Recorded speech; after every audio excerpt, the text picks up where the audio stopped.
అమ్మవారు శివుడిని ఆక్షేపించింది ఏమనో తెలుసా? నీకు కట్టుకుందుకు బట్టలు కూడా లేవు, సరిగ్గా దిగంబరుడుగా ఉంటావు, నేను కాబట్టి చేసుకున్నాను, నేను ఎవరు చేసుకుంటారు?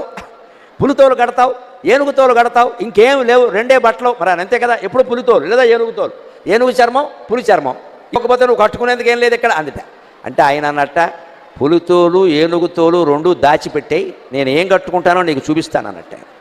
ఈవిడ కావాలనే పులితోలు ఏనుగుతోలు అయ్యవారికి దొరకకుండా చేసింది. ఈవిడ స్నానం చేసి వచ్చింది కైలాస మానస సరోవరంలో. ఆ తువ్వాలు ఉంటుంది కదండి, అమ్మవారు తుడుచుకున్న తువ్వాలు, అది ఆరేసింది అక్కడ.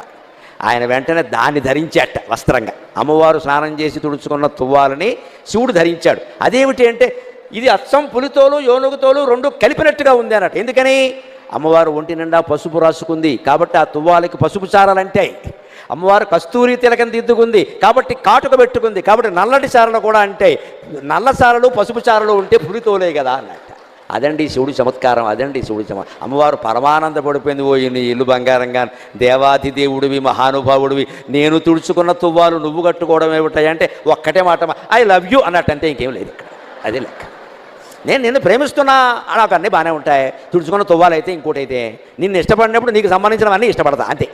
ఇదండి దాంపత్యం. ఇలాంటి మాట భర్త నోట భార్య నోట వస్తే సంసారాలు బాగుండవండి. మాట్లాడడానికి కూడా ఏమైనా ఖర్చు ఉందా? బ్యాంకులో ఏమైనా డబ్బులు ఇవ్వాలా? ఓ మంచి మాట మాట్లాడడానికే